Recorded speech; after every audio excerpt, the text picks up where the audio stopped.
Bharati Vidyapit Pune. Sir is controller of examination in Bharati Vidyapit Deemed University, director of entrance test cell in Bharati Vidyapit. Sir has more than 27 years of experience. Sir has published more than 30 research papers, 8 articles, and authored 2 books.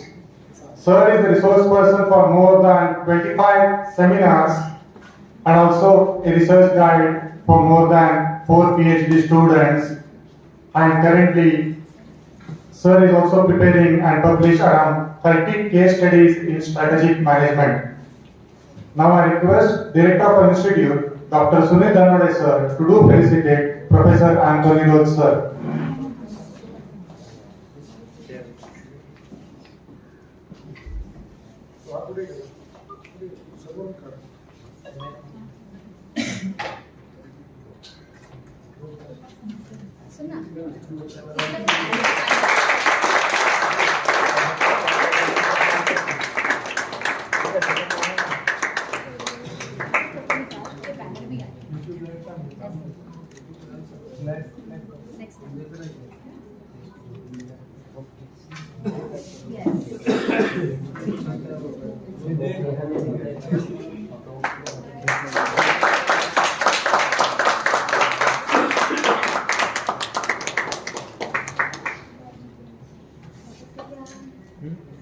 Thank you, sir. I request Professor Dr. Anthony Rhodes sir to address the audience.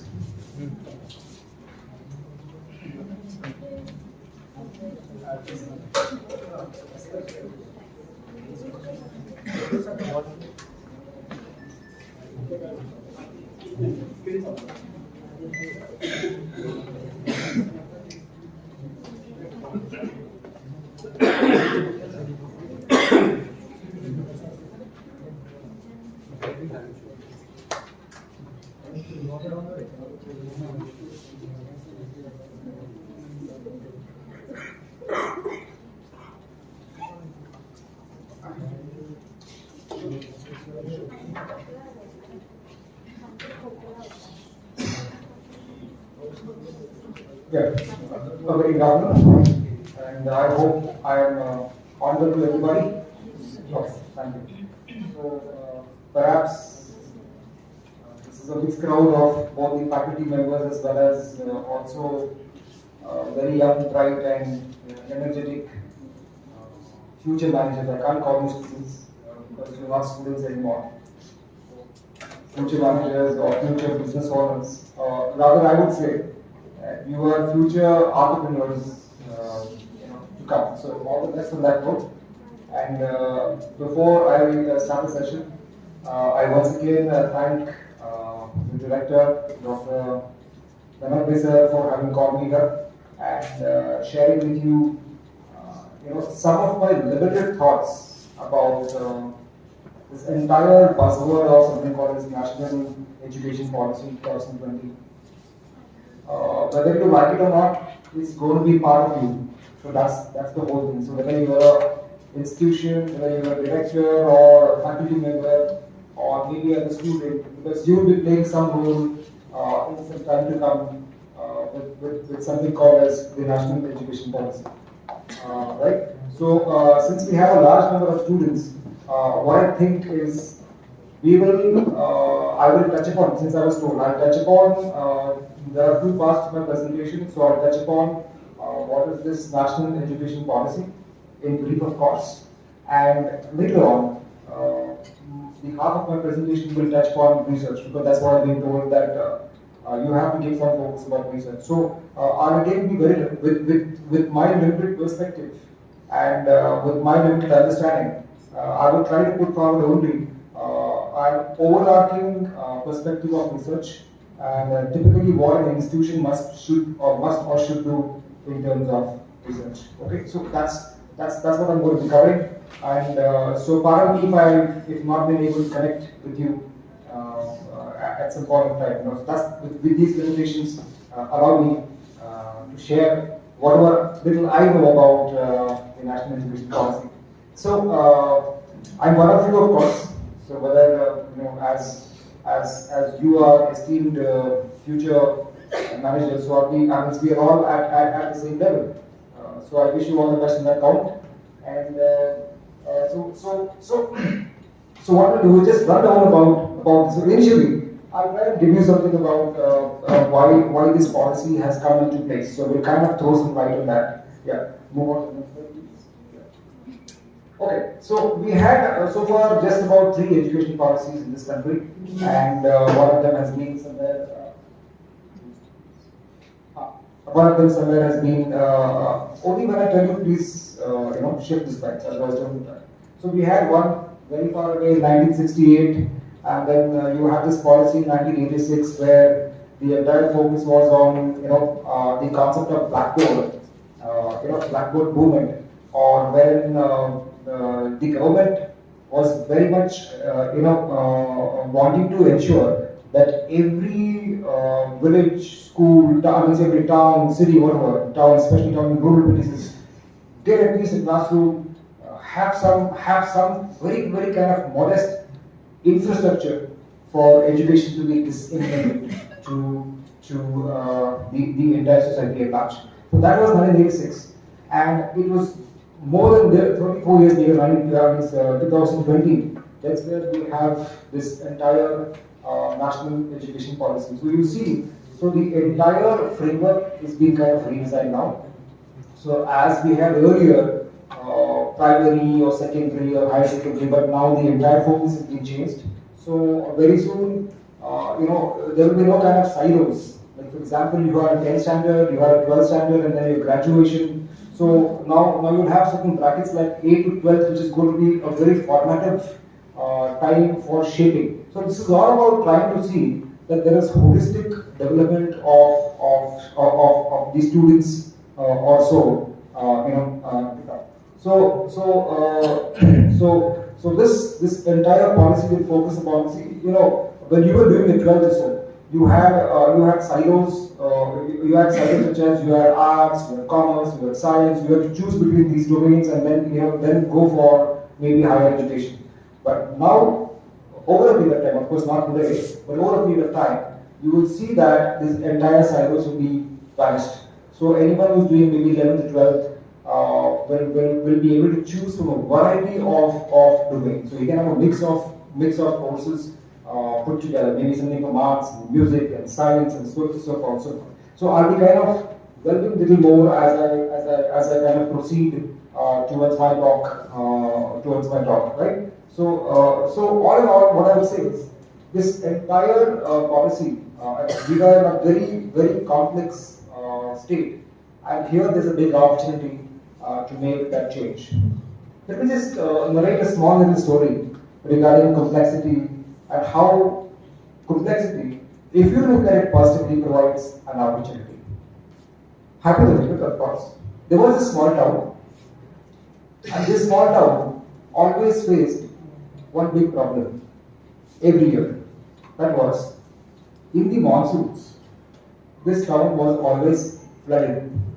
For some reason or the other, every year, the entire small town used to get, the town used to get flooded, and people for some days had to look at making some other arrangements of stay, or maybe go to a high-rise place to stay, though this town was slightly on a lower elevation. So this problem went on for a long time, till someone like you, someone very, very young, someone who was thoughtful, came to this town and thought, oh yeah, there's a problem of water flooding every year. What can be done? So this person thinks and comes out, thinks, does a lot of study, and then finds out a solution, not based on the current facts, but based on a lot of in-depth study, right? So this person finds out that this entire river that was flowing into the town, the course of the river was changed several years ago.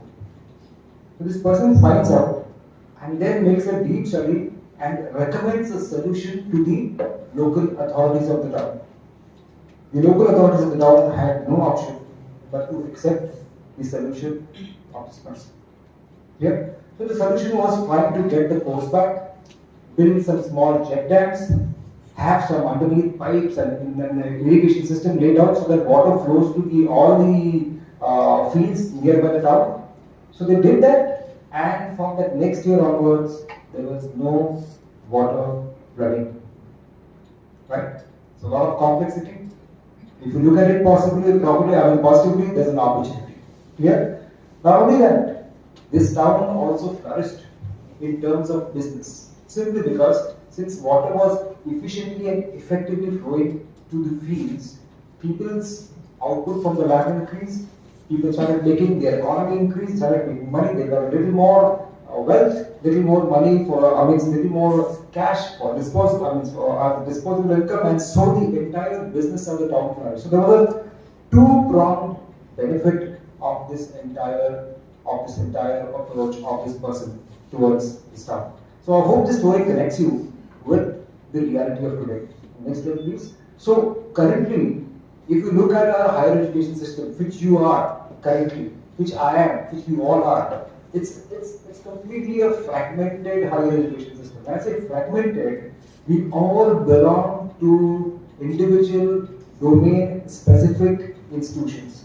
Now that's going to be changed drastically by the national education policy. Right? So we belong to we are either a management college, we are either a law college, or maybe a medical college. So we're all different institutions. So that entire platform on which the entire higher education sector kind of delivered their goods for the last 30, 40 years is going to be suddenly changed completely because of this policy. And so this fragmentation, they say this fragmentation does not allow for what I can say, overall holistic development of the learners, right? So you are part of a large affiliating system. See, we see this in India completely. One university, and this university has about 400, 500, 600, 700 colleges affiliated under them. The university, which is a branch of knowledge, which from where knowledge must emanate, does a lot of administrative work in terms of having set the curriculum and then prepare, make ready for, have teaching, make ready for the exams, does the evaluation, prepare results. The whole time the university gets into the mode of typical administrative activities, right? So this was one of the biggest problems also of the higher education sector. There's a lot of less emphasis on cognitive learning, right? So when I say cognitive learning, I'm talking about doing a lot of exercises. Making the students do a lot of thinking. It's not really there. You know, if you know this, I'll kind of dwell on this concept later on. But yeah, this is the current state of our education system. In fact, a typical institution suffers a lot in terms of, let's say, they don't get proper resources in terms of funding, because many of the institutions in India are funded and also raise their own funds. Second, there is a problem of having faculty as a resource, which is a big challenge. You can ask any institution as a faculty as a resource. Third, even places like labs, you are blessed with a very good place, but there are so many other institutions or students who don't have a very, very good place at all, who don't have access to labs, and many students crowd over there, quality is completely compromised. At least you have a lot of infra, you have good people over here who can kind of deliver goods to you, but you are lucky, but the others are not really. So this is the biggest problem of the entire, and the last point is, these institutions typically did a lot of teaching, learning, and there was a lot of less emphasis on research. Now, students may not be able to get connected, may not be able to connect with me. Why are we talking about research? But yeah, in my later slides, I'll be explaining to you why research is important for an institution. Why research is not only important for a faculty, but also for the students who are currently spending their 2 years, or 3 years, or 1 year, whatever, in this institution. Okay? So this entire policy is about nothing but trying to rejuvenate, reorganize, relook at the entire education system. So we are talking about not output-based, we're not talking about number of students passed, but here we're talking about, this policy talks about outcome-based education. I hope you know the difference between output and outcome. I'm sure you must have covered on outcome-based education. Here we're talking about what is exactly required from the student. It's just not numbers. Like for example, a student is very very happy when he gets a grade. For example, he scores about a 70% and 75%, and he says to everyone, "I'm a distinction. I've got distinction." Or about 60 marks, I've got a first class. That's not it. What will you achieve by getting a 60 or by getting a 75? Have you achieved that? Yes, in terms of numbers and outputs, yes. The institution will say yes, 100% of our students pass, or all of them are passed, and so on and so forth. The point is, have these students been able to deliver on their performance, on their goals, right? So for that, every institution must clarify and must prepare something called as a broad goal, and then try to see, have objectives, something called as program objectives, and then try to decipher these objectives into your courses so that they are able to achieve some kind of a skill set into you that becomes an outcome. If you are able to perform to that level, so there's an assurance that yes, when they go to work or when they go to the world of work and progress in their business and their careers, they will be able to perform at a certain minimum accepted standard level. And that's why the importance of something called as an outcome-based education. Sir, I am very sure that now it's compulsory by AICTE that every institution has to do an NBA accreditation. Correct, sir? So in maybe 2 years time to come or a year to come, AICTE will say that not just compliance but also get yourself accredited. And at that time, outcome-based education plays a key role. So you will have, in fact, it's very fun for students to go through this process of outcome-based education. Okay? So I think these are going to be something called as game changers by the implementation of this national education policy. Yeah. So there's going to be a complete shift from what to think to how to think, and this has been emphasized very vehemently by our Honorable Prime Minister Sri Narendra Modi ji. Okay. So just to clarify what is what to think. See, most of us, every one of us, is programmed. Correct? You are like one of those bots. I'm sorry to say that. All of us as students, you are like those AI bots. You are programmed. For example, you are told what not to do. Am I clear? And you are told what to do. For example, you have to respect elders. Great, that's good. That's a very good virtue. Am I clear on this? Any more answers as to how are you programmed? Yeah. You are told that you have to patiently wait for something good to happen, so that you will not do anything till good happens. Am I clear on this? Yeah. So again you are programmed. Don't do this. You are programmed by your parents. You are programmed by everybody. At every stage of life, what happens? You are programmed. You are like nothing but a bot. If everybody is talking about ChatGPT, I'm sure you are one because you are programmed to be one of those. Clear? So, problem is, we are programmed, we are curtailed from not how to think. This entire program remains with you, and you carry it even in your world of work when you're doing a business. So many a times, we are not able to take that entire decision simply because we are programmed. So I'm sure you must have read this book called From Shiv Khera. Yeah. So what does he say? It's a nice book from Shiv Khera. What does it say? Think differently completely, right? Think differently. So I think you got to think. You got to break that entire silo of thinking and start doing and start applying this concept of how to think. So in fact, education institutions are going to start providing this entire avenue of not what to think, how to think. I'll give you a small example between the two. For example, if you're reading a book on history, and if you are only focusing on dates, what has happened, events, who did it, what did it, it becomes an example of what to think.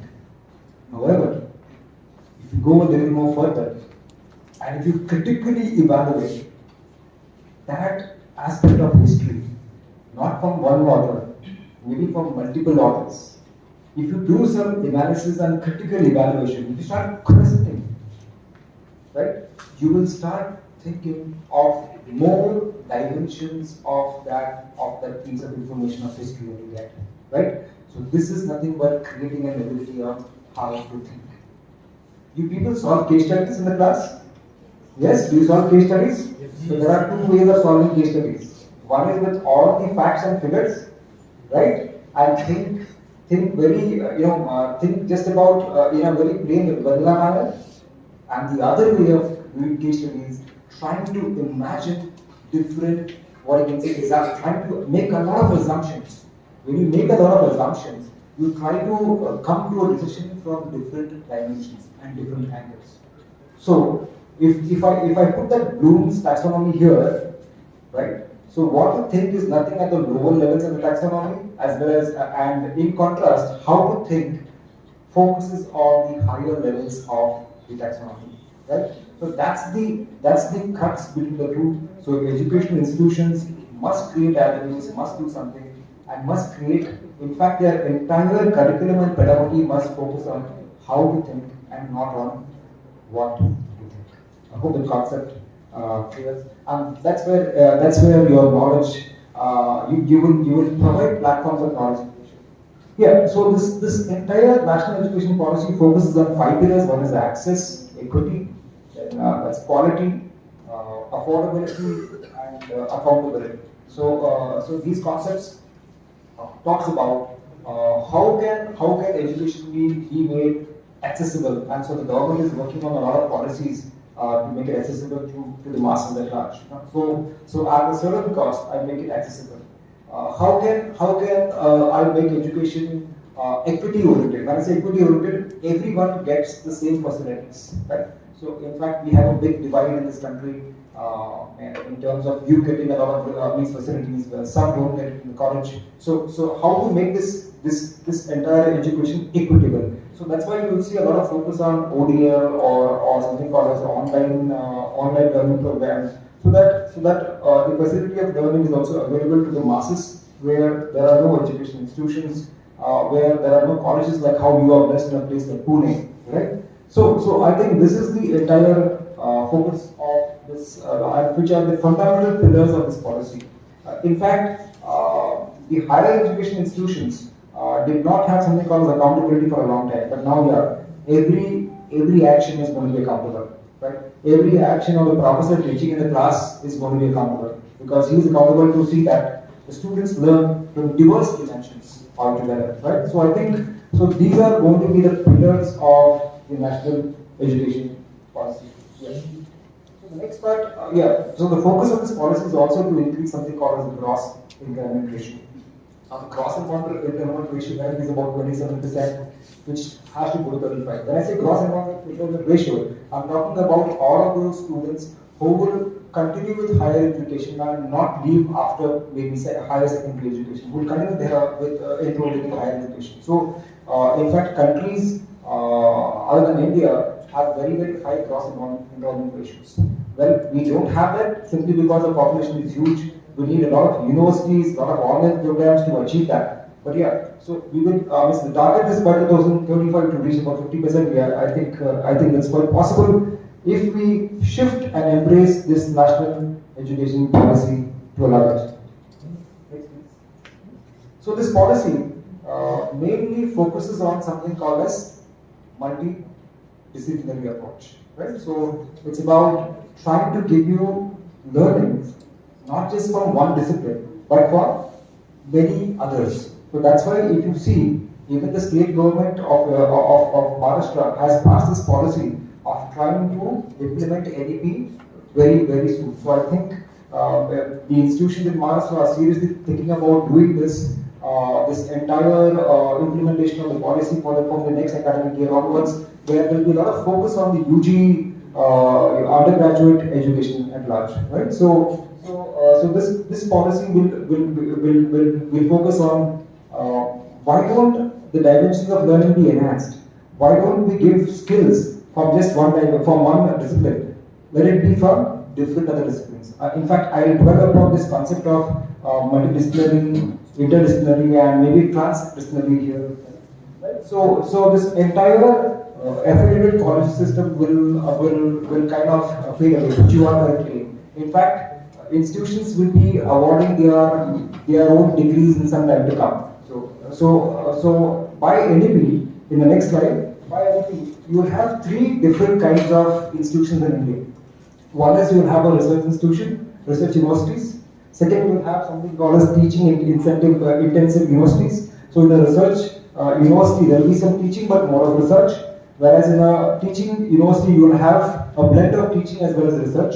And third, you will have the third tier is called as the autonomous degree granting colleges, where there will be focus on teaching primarily, and they will be given the autonomy of granting degrees. So very soon, institutions, in some time, of course, it all depends on the performance of an institution as to how they perform, and based on the performance and based on accreditations, these institutions will start, getting accreditation, getting recognized as a potential institution to be given autonomy to grant their own degree. So that's going to happen in this country. So it's going to be a disruptive kind of disruption that will happen in this country in terms of education. So this policy again focuses on something called as vocational education, right? So when you say vocational education, we hardly have scratched the surface in India. So in India, hardly about, if you go to my next slide, please. Yeah. In India, hardly about less than 5% of the students or of the individual in the age group up to 24 receive vocational education. So the emphasis is very, very low. In contrast, if you look at certain countries like possibly South Korea or maybe Germany, the focus on VET, that is vocational education and training, is very, very high. And that's why most of the population in these countries are focused only on those technical disciplines where there is a lot of development. For example, in Korea, it's more about electronics and technology, right? So much of these courses, like how you are doing an MBA, are blended with technology, are blended with electronics. If you look at Germany also, there's a parallel education system which gives you vocational education also when you're doing your PG. So what happens is you become job ready. Today, as an MBA, we're trying to put up the skills to you and make you job ready. But however, when you have this domain-specific knowledge from the beginning itself, right, from your undergraduation or from your secondary, from your higher secondary, so your entire technical competence increases, and that's how you become more employable. Today, of course, there are so many reports in India which says about students not being employable because why? There is dearth of skills. So one way is to infuse in vocational education. So this concept for trying to change the pedagogy to a large extent, make the pedagogy more vocationally oriented. So I think that's, in fact, in Germany, 60% of the entire course curriculum is hands-on experience and 40% is on academic teaching.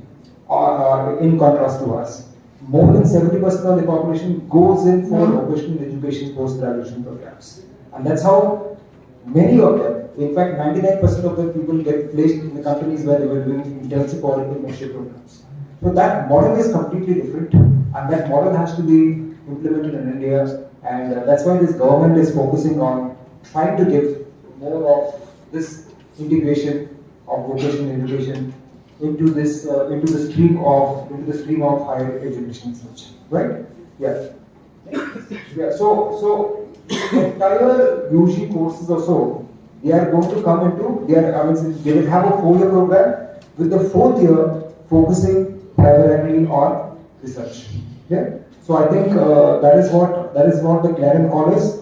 And even if you are doing your MBAs, I think you should be doing your research very, very seriously. So don't take research only for that that small little summer training program that you have and stop at that. In fact, there is not research at all. You're just doing a project report based on whatever you have learned in some industry, and then you come back.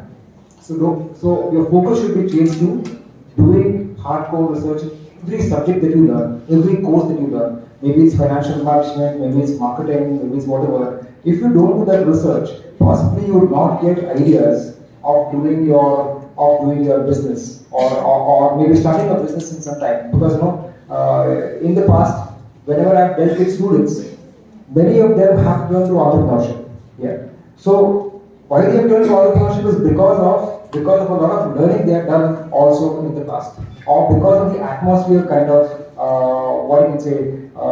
provided to them during their learning in their MBA. So I think as a call to the faculty members, as a call to everybody here, you have to focus on on providing research. You have to focus on providing a lot of subjects which provides out of the discipline kind of a learning to the students.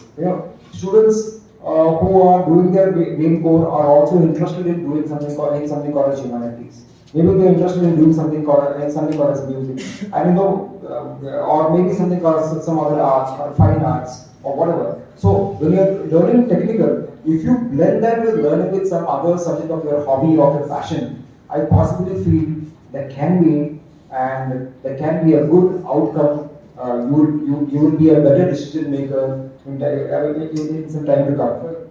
If you look at the IIMs today or the IITs, they are fusing in a lot of courses from arts and humanities. It's simply because they want to see that, why? Because what they feel is that the problem that you face when you're doing work doesn't really, the solution that you would apply to a problem when you're in the place of work does not come from the books that you study or during your courses. It comes from a blend of holistic development. It comes from thinking out of the box. Right here? So it comes by making you do something else, but those experiences carry you and help you take the decision. Because when you take a decision at the world of work, nothing is hunky-dory and nothing is a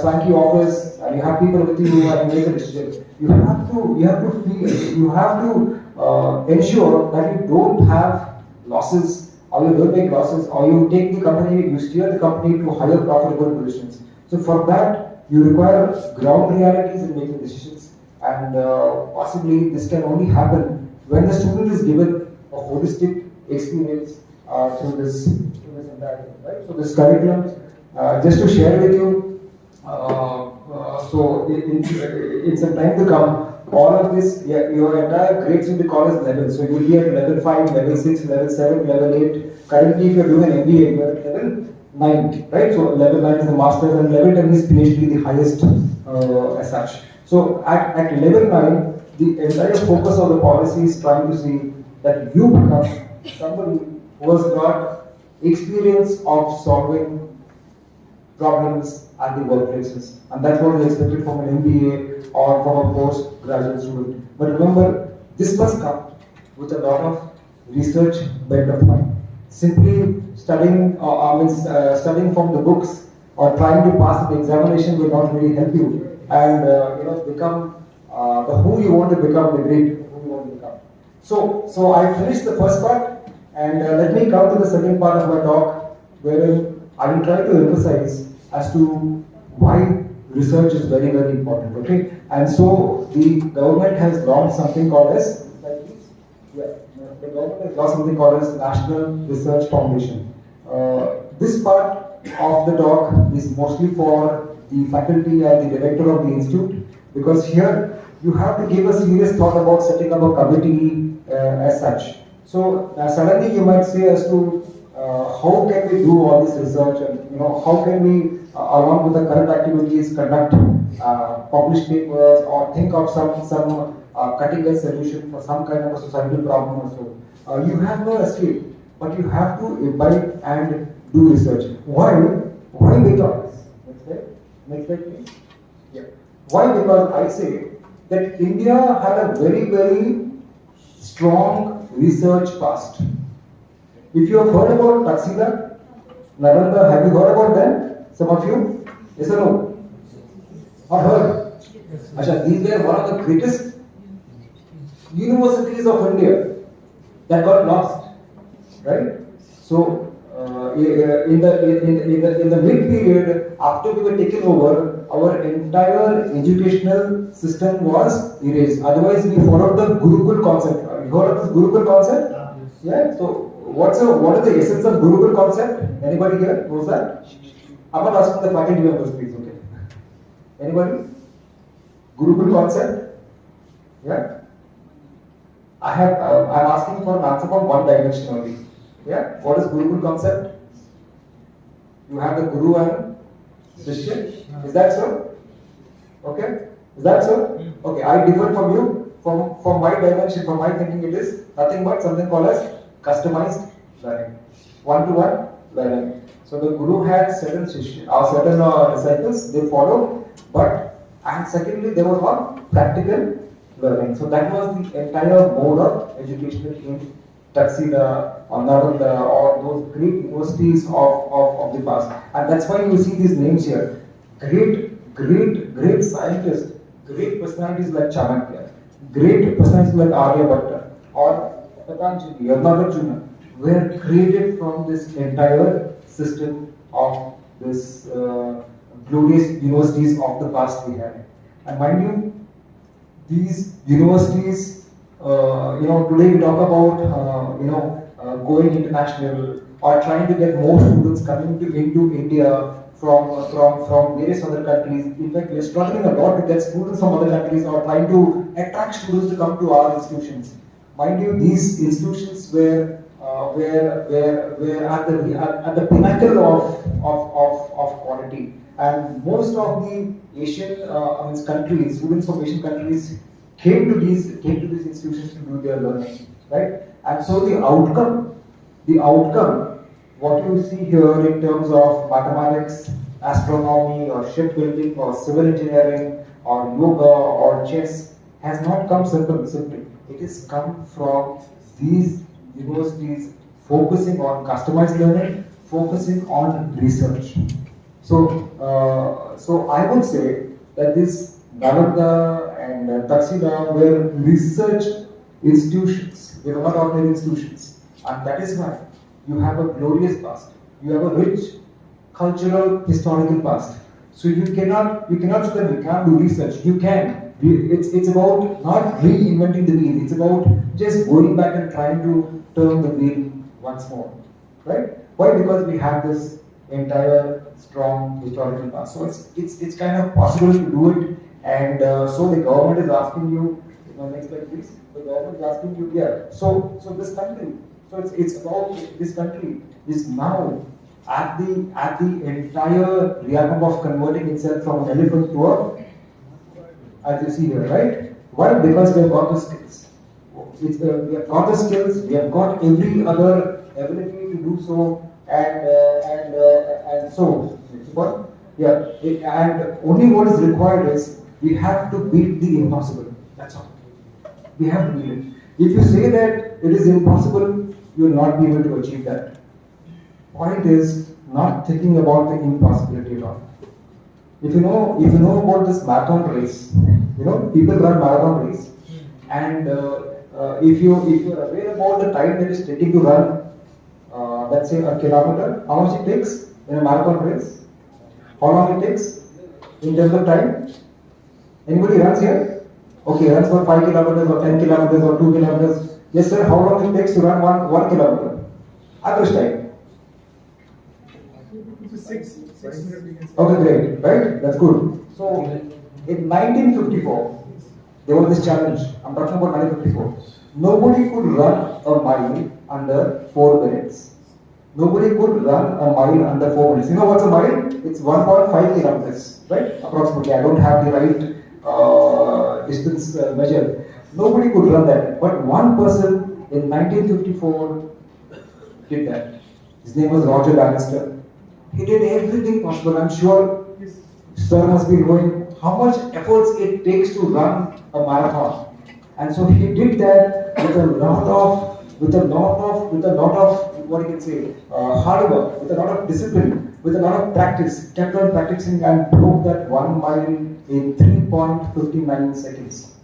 The latest Mumbai marathon also, I think the person who won first, okay, his timing was close to a little more than 3 minutes or so per kilometer. Imagine running 42 kilometers in about 130 minutes, just impossible. And in fact, his average, or even I also run to some extent, and I do about 6.5 minutes as an average. It's a big challenge. Is it possible? Yes.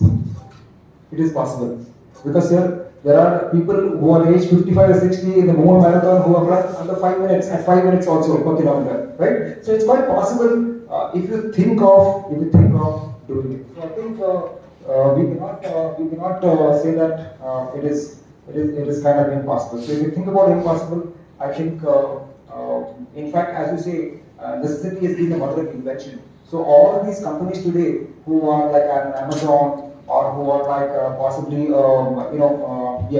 an Amazon or maybe a Facebook or any of those have thought about the impossibility.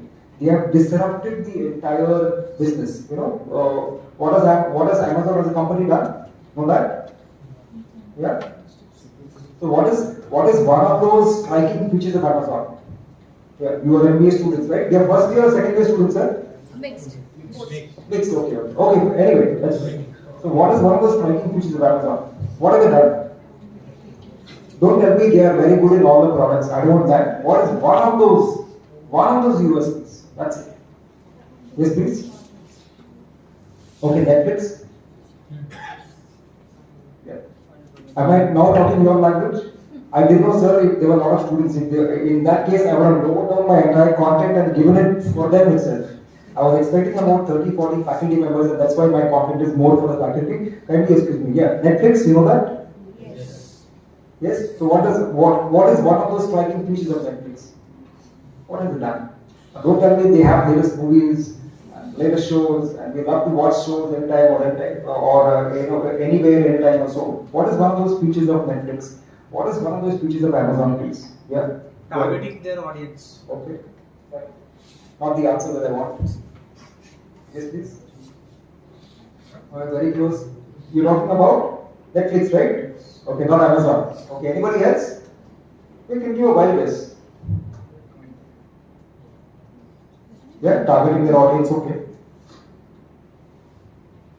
Good. Okay, so Amazon has disrupted something called as supply chain. Heard about supply chain? Yes, you know this concept of supply chain? Yeah, MBA students. Supply chain is something, something very procedural, very difficult. But mind you, has broken the entire supply chain. Disruption. You know what's disruption? Completely changing the business model. Right? So these companies have done it because they thought of the impossible. And mind you, these companies also like Amazon have grown from an educational institution itself. So the entire alumni of Amazon belong to something called as maybe a Stanford Business School. And they have kind of thought about these businesses when they were in that business school also. Yeah. Even in India, we have all our Flipkarts and so many of them over here, Snapdeal, is all because these people are being nurtured by their institutions. Get this? So I think, so Amazon has broken supply, disrupted supply chains. Netflix, purely on analytics, has customized their offerings. So close to the answer, but not yet, right? So I think they have done the disruptions completely. Otherwise, it is so difficult for us to reach out to the audiences with customized programs, with customized requirements, and these two companies have broken. So there are a plethora of examples I can give as to how companies have thought about the impossible and broken the entire shelf of impossibility and made it really possible and offered as solutions to us. So I think we as every individual can contribute based on how we learn, how we think. So don't just spend your time 2 years just about coming here and going and attending your classes. In fact, your learning starts after your classes. Your learning is 24/7. Your learning is also after the session, after the classes. Till the next evening, till the evening, your learning is on. You have to spend a lot of time solving cases. You have to spend a lot of time thinking about how I can make a difference to an organization, right? So I think this is a growing country, next please. Next please. Yeah. So we are now into this 21st century, which is called as knowledge century. So, because when I say knowledge century, we are completely taken over by technology, or we are nothing but scapegoats of interconnectedness. Because we are connected. Everybody is on Facebook or WhatsApp or even Insta to a large extent. We are completely there. We are taken over by them. Without that, we cannot live. In fact, we are ones who are hooked on to these social media aspects. And so this 21st century is a knowledge century. So this comes with two things. It's an advantage of getting information, and secondly, one of the disadvantages of this aspect of this 21st century is that this century is a century where your skill levels have a very short life. Do you know how long a skill can last? I was reading the reports of World Economic Forum some other day, and there I read very startling, perspectives from them. Your skill level, the skill that you learn today, will last only for, that's it, 4 to 5 years. That's all. After that, you have to keep on reinventing. You have to keep on re-looking at trying to build new skills. As an individual, I make a clarion call. In your free time, remember, in your free time, subscribe or try to learn some online program on some of the module of your courses or of your subjects. If marketing management is not to you, think of some deeper aspects of marketing. Maybe it's a digital technology in marketing. Learn about it just not from the classroom, but also by joining some blogs, also by joining some books. Do that. By the time you finish your MBA, you should have at least done about 15-20 different courses. Please do it. And do this on a regular basis. In fact, I would request the institution, sir, please take the concept of lifelong learning very, very seriously. As an institute of management, try to have courses. Why? Because today you see in India, the people who are 50 and above don't have the requisite skill sets which are required by the current industry. So we are obsolete completely. But is there an opportunity? Yes.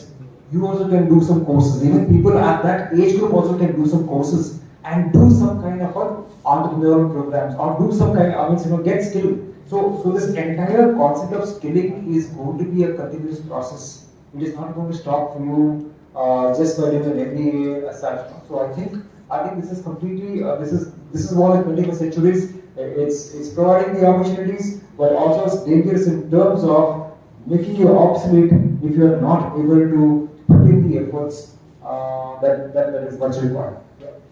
So I think you've got to treat knowledge as a holistic, and you've got to think about this concept of sustainability to that extent. Yeah. So when you're in this age, you've got to think about acquiring information, which you already have. But making sense of information is knowledge.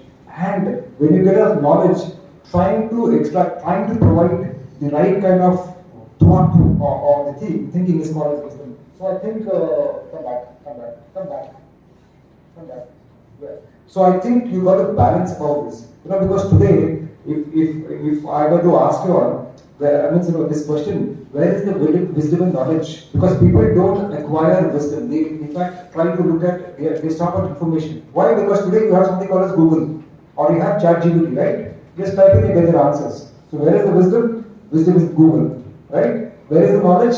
Knowledge is in Wikipedia, not with you. The point is, you have to be like that. You have to be somebody who knows almost all the things that are closely related to you. So I think that's the clarion call about you trying to contribute to this country. Please.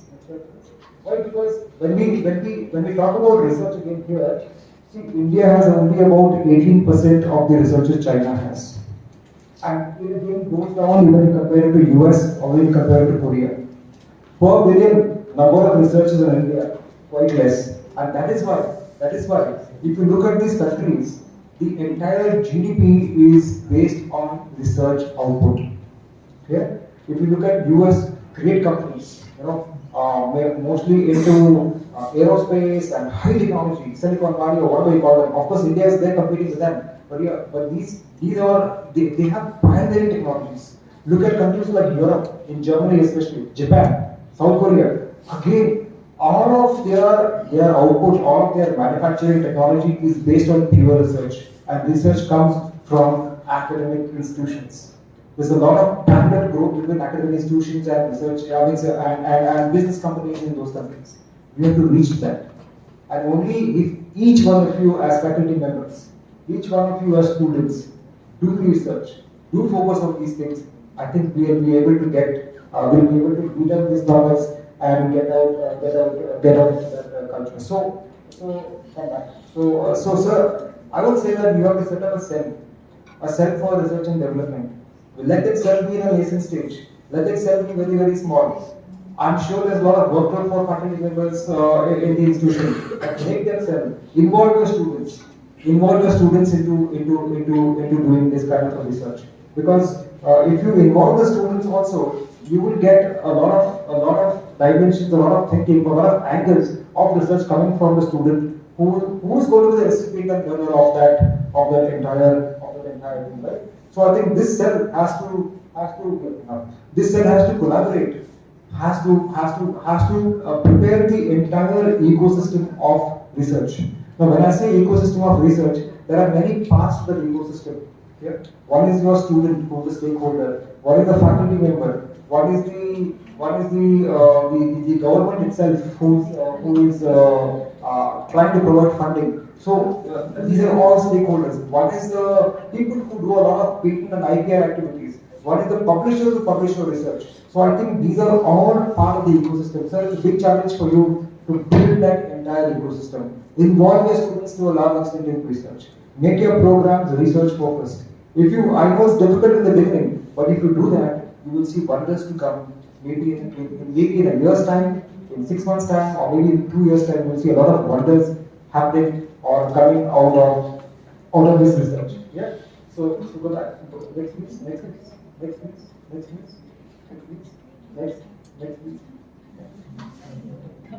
Yeah. Next. Yeah. So come back.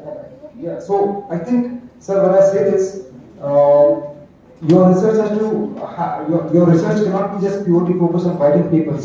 If you do that, it's a very, very wrong step. Don't just write papers, but make your students involved in startups. Have an incubation center.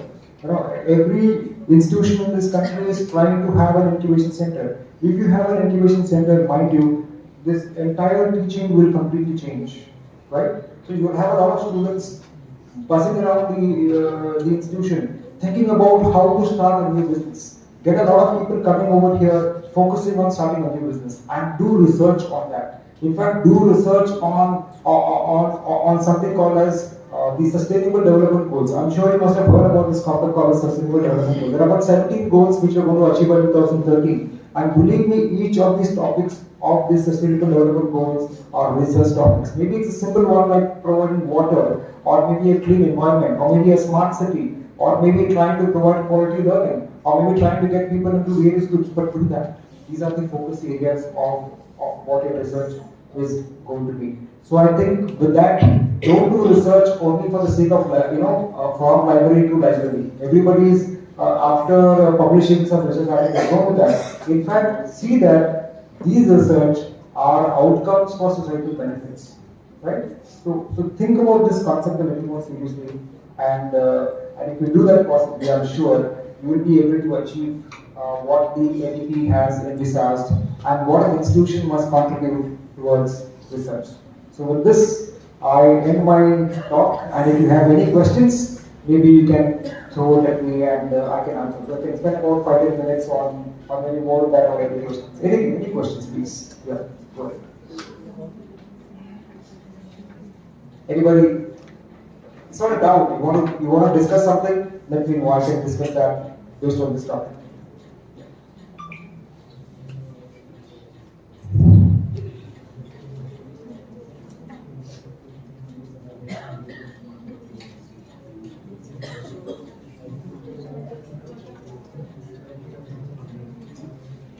Yeah, please. No questions? Okay. So you've been a very perfect audience, huh? So you've been an audience where, it's a typical lecture where I've been talking a lot and you have nothing to hear. Okay? Don't do that. We should think around, have some questions, think about it, come back and have a discussion. We should do that. Okay? So anyway, sir, I cannot sign off since there are nothing to discuss about. I thank you for your patient listening or whatever it is, and thank you, sir, for taking this opportunity.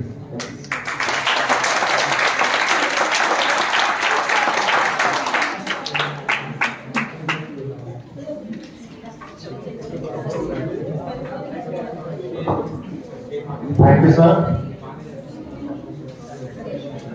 I'm sure that our students will take the insight which are brought to light, like 5 to 6 courses on ODL platforms, and levels sir has mentioned that level 9 to up to 10 levels.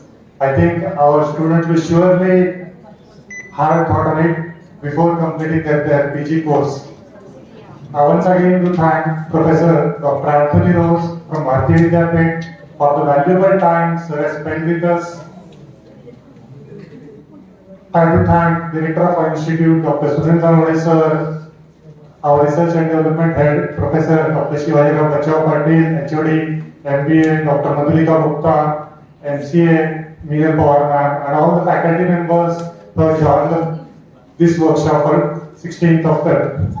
I do thank one and all present over here. Thank you.